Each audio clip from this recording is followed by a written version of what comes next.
All right. The next topic is unique to this region.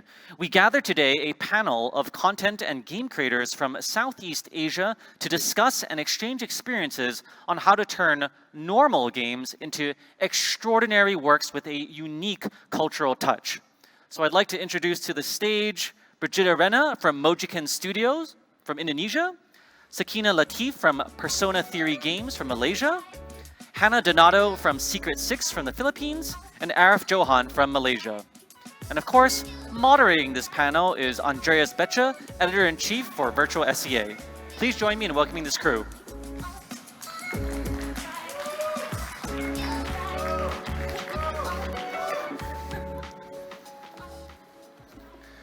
Hello everyone.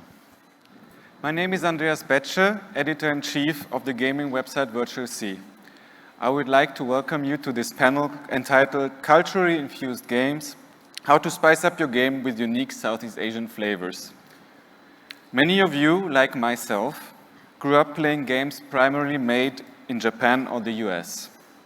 Understandably, these games mainly transported elements from their own cultures. This initially seemed foreign to many people from their own countries, but they has become mainstream eventually, especially within the gaming sector. With the rise of indies, game developers worldwide have set out to make games that are infused with their own culture. Southeast Asian game developers are pioneers in this field. For example, the very early game Anito from the Philippines, or with more international success, the horror hit Dreadout from Indonesia. Today, I have the honor of speaking with a whole squad of Southeast Asian experts who deal with games from and about Southeast Asia. They would like to share their knowledge about the opportunities and challenges offered by games with a regional cultural flavor. There will be time for your questions after the panel, but let's listen to our experts first. All our panelists today have successfully created, published, and curated games that include several elements from Southeast Asian cultures. Would you be so kind to introduce yourselves and briefly describe your experience with making such games? And we'll start at the far end. Hey everybody, my name is Arif Johan. I'm actually not on the developer side. I'm a content creator from Kuala Lumpur, Malaysia. And about 2 years ago, I started a mission-driven stream on Twitch to work with developers and publishers from Southeast Asia to showcase Southeast Asian games, talk about Southeast Asian games, celebrate Southeast Asian games, give away those games, and just build a greater mindshare in the region for regionally grown games. So elated to be here with everybody.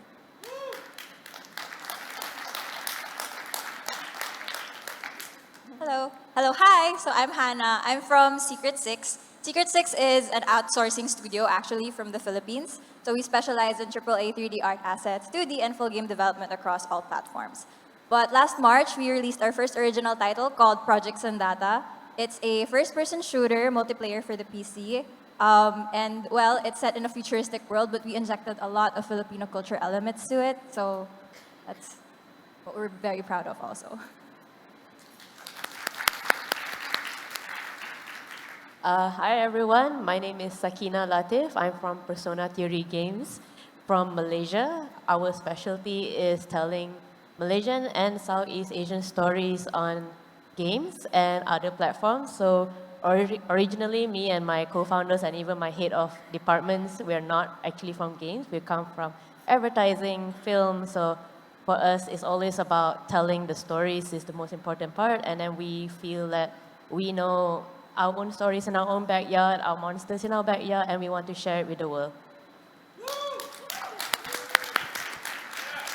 Yeah, so first of all, I'm so sorry because I'm the only one that bring cheat sheet in here because this is my first time in a while for the overseas panel, I guess. So yeah, so hi everyone, I'm Rena, I'm from Mojiken Studio. On paper, I'm the senior artist of Mojiken Studio, but in the progress, it's like our roles are keep changing from project to project. And I was directing the 3 of Mojiken games, and each of us has how to say it. Let me see my cheat sheet. So I have she and the light barrel that inspired by the Indonesian folklore, and I already also directed a Raven monologue that have an Surabaya old town architecture, and the latest is When the Past Was Around that also tell the story about day-to-day life of Indonesian. And I'm also the writer of the latest soon-to-be released game from Mojiken, A Space for the Unbound, that also takes place in Indonesia in the 90s. That's it. Thank you very much, everyone, for your intros. I'm so happy to have you here on stage. Let's jump right into the discussion. Sakina and Reina, you both decided to make games emphasizing Southeast Asian cultures.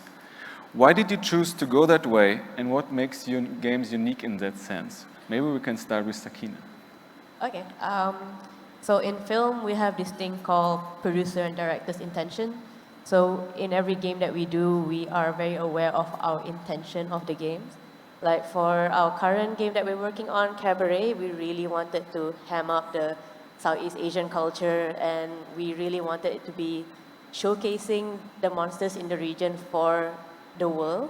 So for us, it's really sharing our stories, our struggles as Southeast Asians, and so far the feedback has been amazing, and we're so excited to share with you guys the release of Cabaret soon.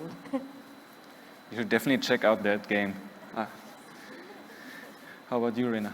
I think the most basic question I should ask you back is why not?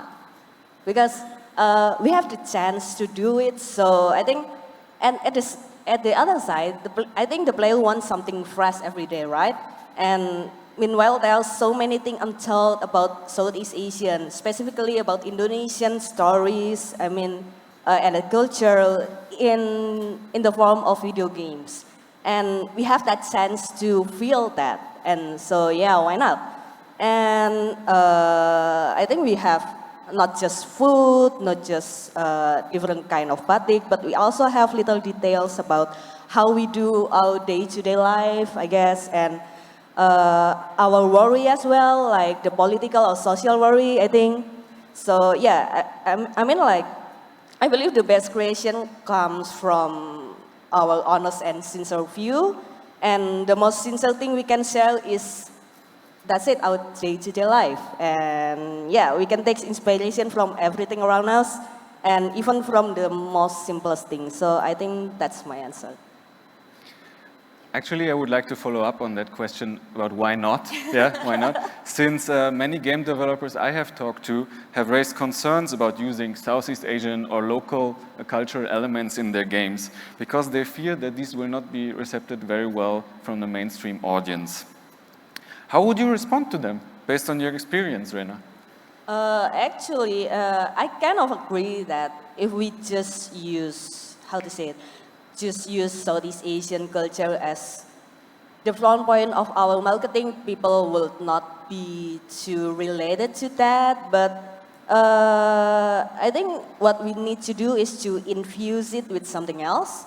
So, I mean, video game is not about just the culture, the theme, right? I mean, like, maybe I can take example from When the Past Was Around, the game I directed. Narrative-wise, When the Past Was Around is something that we want to tell about someone who moving on. I think that's everyone in here that can relate it about, but we try to infuse it with Southeast Asian culture. So I make the character into Indonesian girl who live day-to-day life, and how to say it? In narrative-wise, we also make the small details that, like, maybe some people might not relate it to that culture, but it wouldn't be destroying the whole experience, the whole moving on experience. I think I see Arif crying a lot about this game. Yeah, and yeah, I think that the more example is like the couple in when the past was around, they didn't show much public display affections because it's not a thing in Indonesia, and if they do that, people would judge a lot. So yeah, I think it's small things like that that make the narratives unique, you know. So yeah, I think that's it. Yeah, one thing is also to transfer the message to the gamers and players out there. What would you say is essentially to consider about games with a solid local influence in terms of marketing and public opinion? And I'm happy to have two experts on that here. Maybe Hannah, you could kick off. Hello, hi. So, well, in terms of public opinion, I guess balancing the cultural aspect and the universal aspect is really something also that we grappled with in Project Sandata. It was very important for us for it to be, I guess, digestible to a global audience because we wanted to use it as a platform to share what we have also in the Philippines. So we have an FPS game, and the thing with it is, I think that the cultural aspect that we inject, it adds a certain distinction to it that is not always a bad thing. So last July, sometimes it works, sometimes it's very niche. So for example, just like last July, we introduced a new map called Fastlane. And then in the convenience store part of the map, there was a menu with a lot of Filipino snacks. So our Filipino streamers had so much fun going through it and like, oh, this is champorado, this is blah, blah, blah. And they really enjoyed that. But of course, our Western players, who are our most active and vocal players actually right now, they couldn't really understand the context. And then last week, we released an emote called Budots. Budots is a viral local dance in the Philippines, which I unfortunately cannot demonstrate. But it's super funny. So us in the Philippines, of course, like an inside joke. It's like, oh my gosh, it's Budots.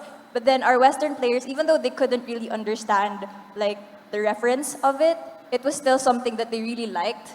They wanted to have it because it's just a really funny dance. And so I think that when we think about these distinctions, they do serve a purpose. And when you think about like K-pop and anime, they're super duper distinct, but they connected to a global audience. So of course, finding that thing that connects is challenging. And it's something that we're also still trying to figure out, but it's not impossible. Arif, you're a content creator, so you create content with Southeast Asian games and that also have cultural elements as then. Maybe you can talk a bit about this experience and how your audiences react to these kind of games. Yeah, I think, I'll tell a quick story as well. Where are the folks from Togi? Are the Togi production folks here? There we go.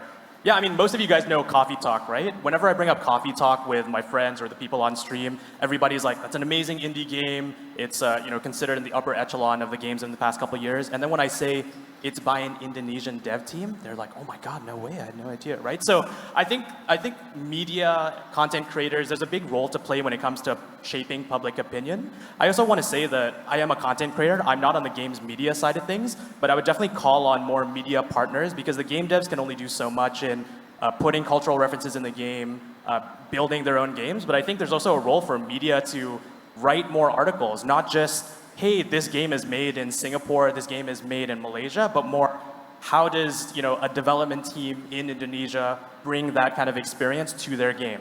Right? What is the impact of that? So in my opinion, I think it's a two-way kind of street. It's not just the development team. I think media, creators, I think that also goes a long way. I'm going to take notes on that for my next article. Thank you so much. I mean, when we think of culture in games, people will always say that it's important to have folklore, arts, maybe food in games. But unfortunately, culture isn't always about positively connotated topics alone, right? It covers a wide range of daily activities, beliefs, history, and not all of them are always pleasant. So what do you think? Should game developers also cover controversial cultural issues? And what is your experiences with such parts of culture? And I think Sakina can share her experience with us here. Yeah, in Persona Theory, we like to explore the darker side of Southeast Asia, from politics to all the way to the ground, and what our society is currently facing right now. So like, for example, in Cabaret, one of the main topics that we talk about very early, and I think is also in our very old demo, is baby dumping, which was quite a very serious topic in Malaysia, and it's not something that people want to talk about, and it's something that is not stopping. So we want to talk about like what is the real value of life? How do people actually see this? How do monsters and humans see a baby, for example? Also, the other thing that we're also exploring that is not in the demo, and is something that initially made us a bit nervous about, because if you're aware of Southeast Asia, we've been colonized by many different powers. One of them being, for Malaysia specifically, is the Japanese occupation, which was the toughest occupation for the country and even for our grandparents. So it is touching things like one of our co-founders' grandfather, his entire village was massacred by the Japanese. So those kind of things are in the game. We don't know how it will actually impact us in Japan, but when we were talking to our advisors on Wings, when we were talking to other people about what do you think of us going really, really deep into tough topics, because we do want to talk about the harder topics in Southeast Asia. They said that I think it's important that we open up the opportunity to talk about it, and I think that as a studio, every time we want to think about themes, every time we want to think about what our narrative will be, we all have to face, as a dev, as a team, each of us have to face our own prejudices, our own history, our own stories. Sometimes it's not easy, but it does give you an outlook like there is no good and bad in the world. There's a lot of gray, so that's what we explore in Cabaret. And it will be something that we push to the players, like there is no right or wrong in our games. It's just, what do you think about it? So just face it, that is your own prejudice as a player. Speaking of prejudices as a player, I imagine it's quite difficult to market such a topic beforehand to the players, right? Yeah, I mean, like, I think we market it as, it's a ruthless world. Like, the monsters there are not going to be friendly, but, the monsters there are in Cabaret are portrayed as quite sympathetic, because most of our Southeast Asian history, why the monsters were created, was because of very, very dark stories. Like, for example, the Pontianak is a woman that was murdered, and she wants to take revenge on the village. Like, we have stories of monsters from the Philippines and Indonesia, and they all come from stories that are not very nice. Like we want to explore that, but at the same time, while the monsters are being portrayed as sympathetic, the humans themselves in the story are portrayed quite monstrous. So it is a question back to the people, like, what does it really mean to be a monster? Is it wrong that you were born this way? So, yeah. Hannah, is there anything you would like to add to this discussion regarding the marketing of controversial topics? Okay, well, for us in Projects and Data, for an FPS game, it's really funny because our developers did spend a lot of time building the lore of Projects and Data. And in one particular magazine interview, the game creator, Gene, he went in detail about how the lore reflects Filipino culture, Filipino experience. And he talked about so many, I guess, controversial topics, which made me very nervous as the one packaging the interview. We talked about like anti-intellectualism, the extremism in religion in our country. And yeah, I was very nervous pressing send, but I did, because I do agree that we do have like we have a platform that I guess is not very intimidating. So when you market your story, it's magical and and with all the monsters that are so cool. And then when you're inside, you have like a chance to send these messages. And so that's also what we are trying to do in PXD. So it's a game that you primarily download for the action because, well, it's FPS. But the lore that we uncover every season, that's sort of where we inject all the things. And yes, it will, of course, I guess, get attention.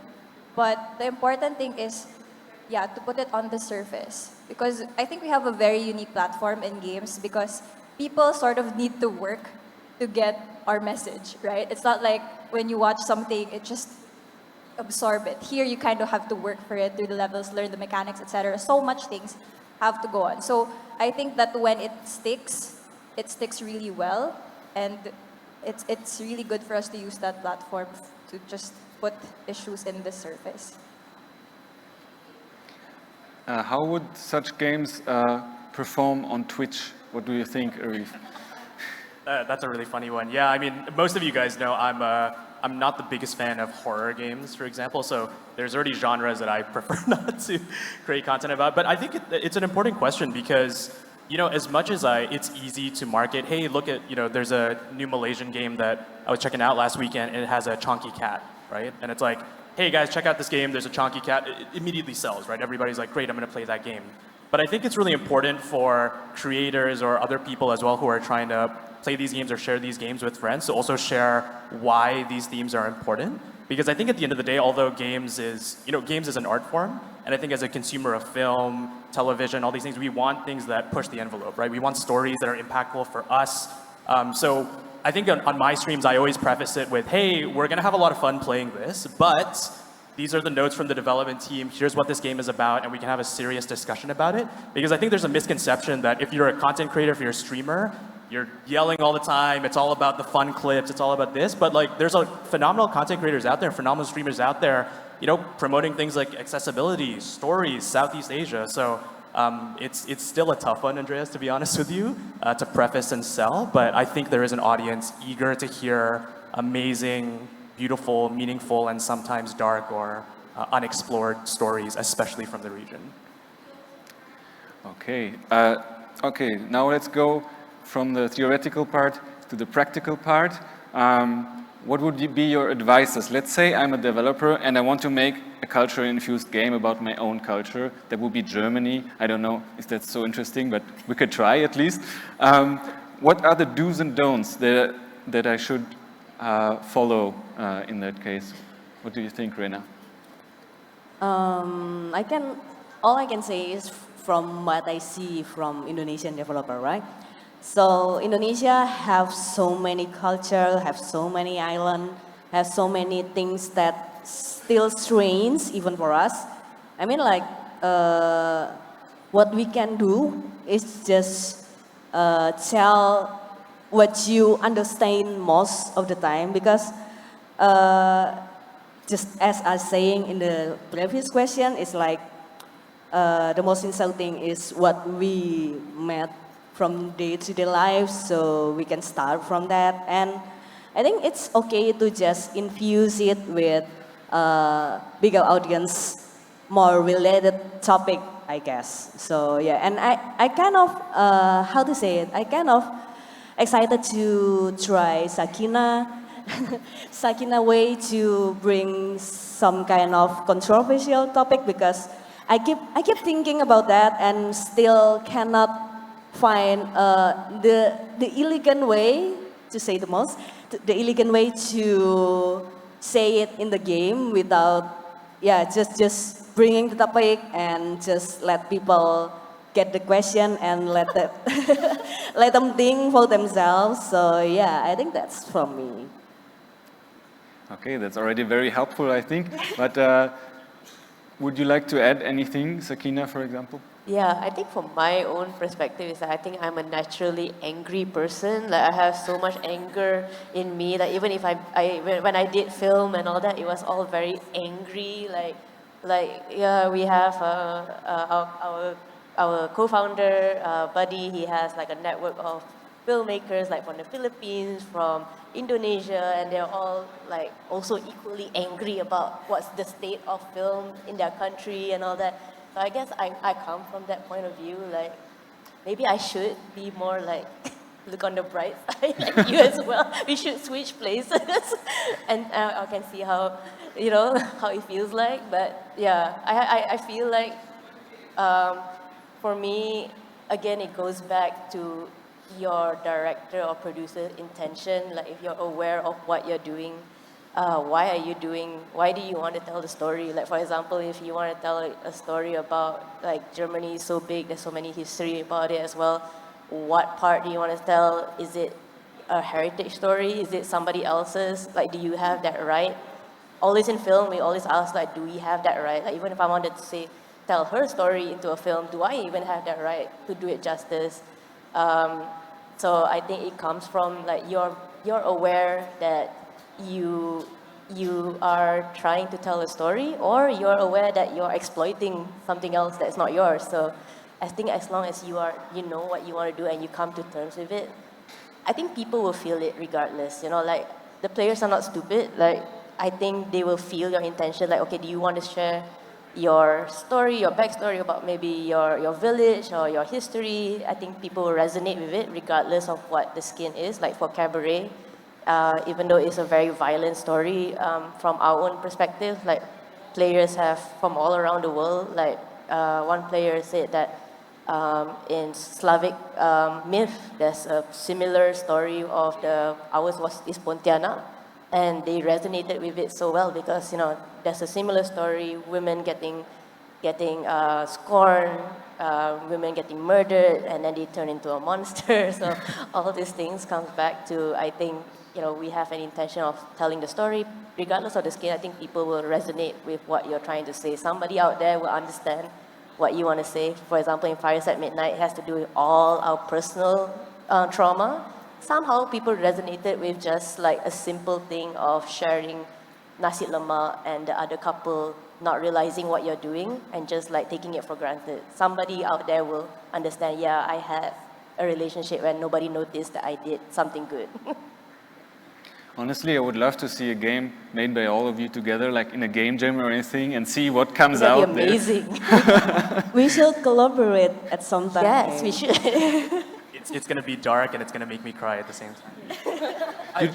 You just do the crying part, Arisha. Yeah. No, do you mind if I jump in there? I think Sure, please. On the other side of thing, as a consumer, I think there's a beauty in subtlety, right? I'll tell a really quick story. When I was playing When the Past Was Around, the thing that resonated with me was not, hey, it's set in Indonesia. It's a love story. It's a story about letting go. But I remember as you finish the game, the main character is wearing a baju, is it baju kebaya? Yeah, it's kebaya. Yeah, and it is nothing to do with the cultural aspect. Like, it's not to do with they made a statement, you guys made a statement about wearing a baju kebaya. The character was just wearing it, right? And it was a very emotional scene, and I just started bawling my eyes out. Because for me, it's like, that game and that scene reminded me of the clothes that we would wear at home for traditional celebrations. It reminded me of my sisters, my mother, and so it was a very emotional connection that I had that wasn't forced, it wasn't implied, it wasn't forced crammed down my throat, but it was something very natural. So I mean, for game developers, as a consumer, as a person that loves to showcase games, I think I just want more developers to be authentic and make the games and, you know, showcase our culture the way that you think our culture should be showcased. Because if we're not doing it within this region, I don't know, I don't really want to get to this topic of having other people showcase our culture for us. So I just wanted to tell that beautiful story for me because that moment meant so much to me. So just keep putting these Southeast Asian elements within your games to make it organic and make it natural and make it meaningful. Okay, after hearing all this, I think we have time for one last question before we go into the QA session. I would like to hear from you. Looking into the future, what do you think? Will we see more Southeast Asian games coming that implement cultural elements? And how will the market for these games look like, let's see, up to the next 10 years? Who wants to answer that question? Who wants to be our... Maybe I can, Yeah. I can start with a fun one. Where are the Southeast Asians in the room? Can I hear you guys? All right. If I say a statement, right, like, I don't like durian, what kind of response does that get? Oh, you went there. See, there's like murmurs, there's passion. Yeah, exactly. Boos in the crowd. So I think for me, like, as Southeast Asians, we're very passionate people when it comes to our culture, when it comes to our food. There's this whole durian discourse going on in our Twitter sphere, so I just need to acknowledge it. Everyone go to the left. No, but for me, I think like Southeast Asians are very passionate people. I also work in tech outside of the games industry, and for me, it's like you have a lot of investors coming to the region. You have so many publishers looking at, you know, amazing studios like you guys, international publishers, and then you're also seeing a lot more showcases, people talking about Southeast Asian games from overseas and over here. So on the consumer side, I'm seeing a lot of positive momentum to people that want more authentic games from different regions. And so for me, it's such a, people in Southeast Asia are passionate, make games for Southeast Asians, but also it's clear that globally, there are some really impactful games coming out from this region that people are very, very excited about. So I'm really excited, but I'd love to hear what you guys also think about the future. Well, for me, I think that technology is just being more and more available to more game developers, and with subscription services for games, like more people are starting to have access to it. So it was already mainstream, but now it's starting to be even more mainstream. So earlier this morning, there was a talk about how it grew so much during the pandemic. So definitely, I think there are going to be more games coming from our region, and there are going to be more stories. So I'm very excited about that. And also talent is becoming, more available, because back then when I started in the industry, there were only about like 2 schools in the Philippines offering something related to game dev. I didn't come from a game dev course, but now like almost all our hires came from like a 3D course or a programming course for games specifically.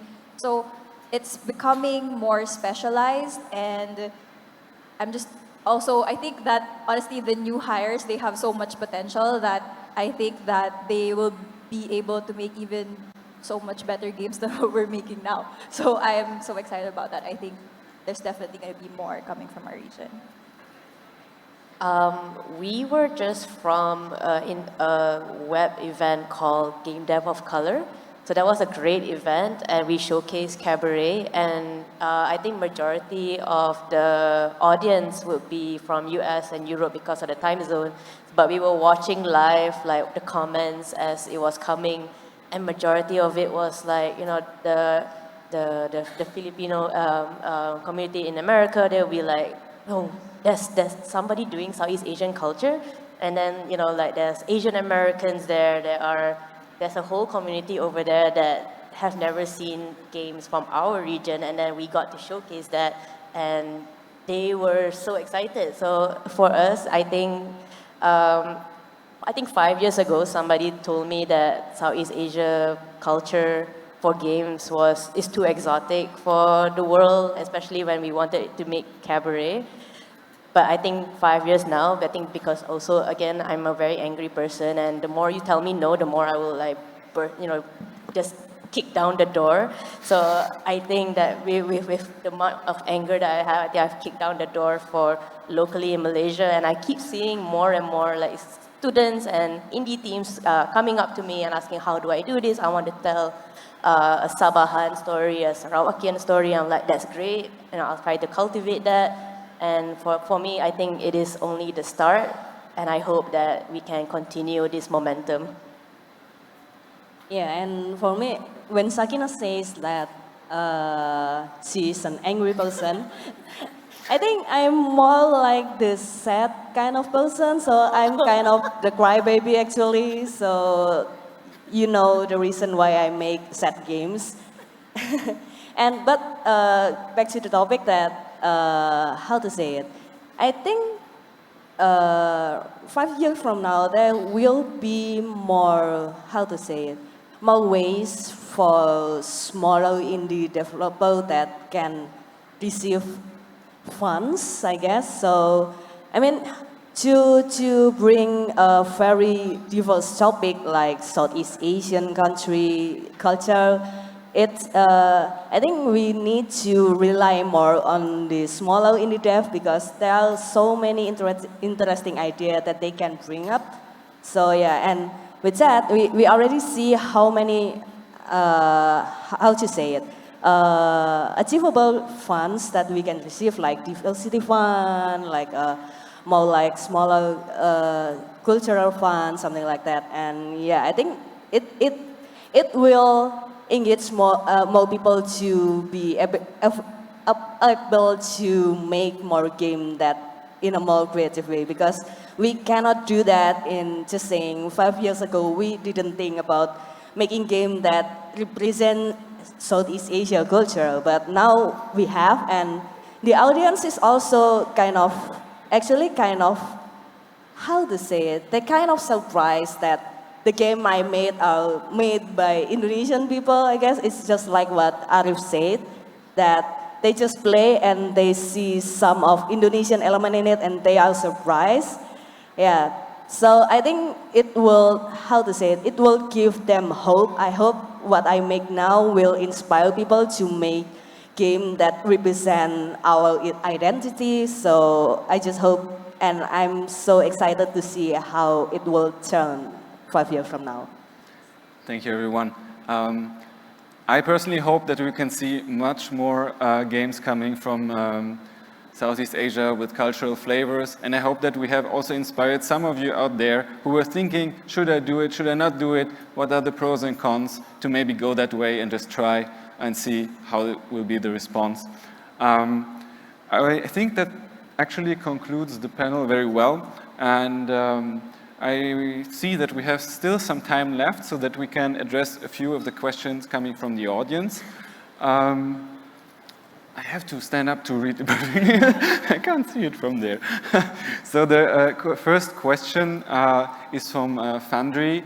The question is, how does the challenge to do cultural flavored games are balancing the authenticity and relevance to the audience?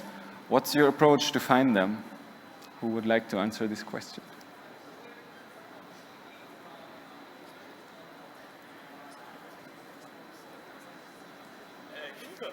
Yeah. You guys are the game devs. I'm not gonna touch this. Okay. Relevance and what's your approach there? Oh yeah, it's there.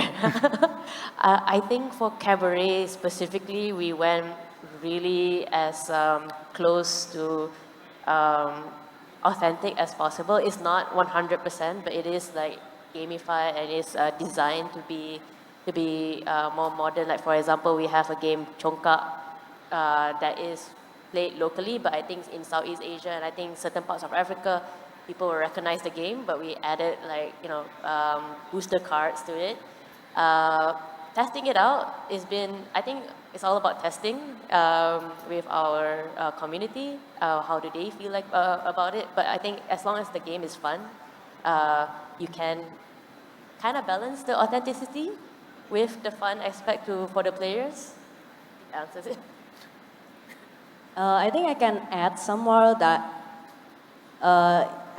I can talk a little about our next game from Ojigen, A Space for the Unbound. It's a puzzle, there are puzzle in it that need to be done and people need to understand what they have to do to solve that puzzle and to infuse it with culture, Indonesian culture. Is like people, at least the example is people have to find a ball, but we can add cultural flavor into the ball. So like in the result, people are like surprised by the shape of ball, but they are still know where to find that ball. I hope I explained it right. I think that's it. Okay. Well, for me, I'm on the marketing side of projects and data, and I think for us it was a lot of like community management, like a lot of community immersion, for lack of a better term. I think it's also not that challenging as it would be if we were representing a different culture.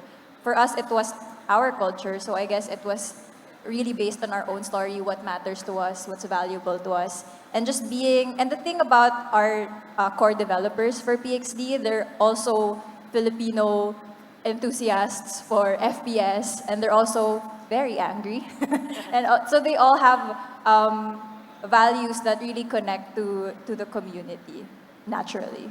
So that was pretty straightforward for me. Answers the question very well. Thank you. I think we have time for one last quick question.